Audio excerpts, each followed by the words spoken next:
Kung ang Lakers nga po mga idol na ipanalo ang Game 4 laban sa Denver Nuggets, susubukan rin naman ang Phoenix Suns ni Kevin Durant na iwasan ang pagkakasweep nila sa first round laban sa Minnesota. Subalit ang pagkakaiba lamang ng dalawa, literal dehado parate ang Phoenix Suns. Kaya delikado talaga mga idol na malaglag sila ng maaga sa playoffs kapag natalo pa next game.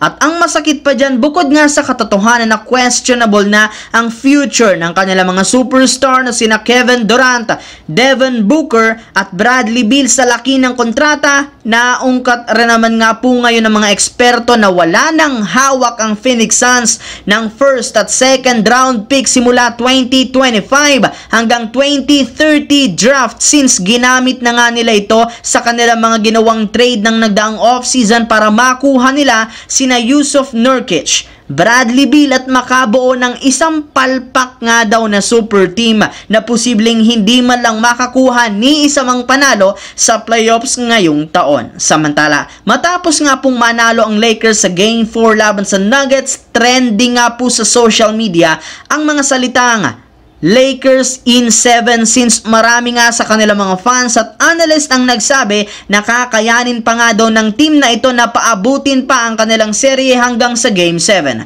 Katulad nga po ng sinabi ko sa inyo, wala pa rin naman ni isa mang team sa NBA history ang nakakapag-comeback mula sa pagkakabaon sa 0-3. Ngunit ayon nga sa kanila, kung meron man nga pong isang player ang may kakayahan na makagawa ng ganyang klaseng history, eto nga daw, walang iba kundi ang superstar na si LeBron James na siyang nakagawa ng greatest comeback sa NBA history taong 2016 finals nang makapag-comeback ang Cavaliers mula sa pagkakabaon sa 1-3 kontra sa Golden State Warriors. Kaya hindi na nakapagtataka kung mauulit niya ito sa kanilang serye ngayon. Pero ayon rin naman sa naging pahayag ni LeBron sa kanyang interview, bagamat man naipanalo nila ang Game 4, mananatili para naman nga pong one game at a time ang kanilang mindset sa kanilang susunod na laro. Sa kabilang banda, kahit man may tsansa pa ang Clippers na makabawi at maitabla sa Game 4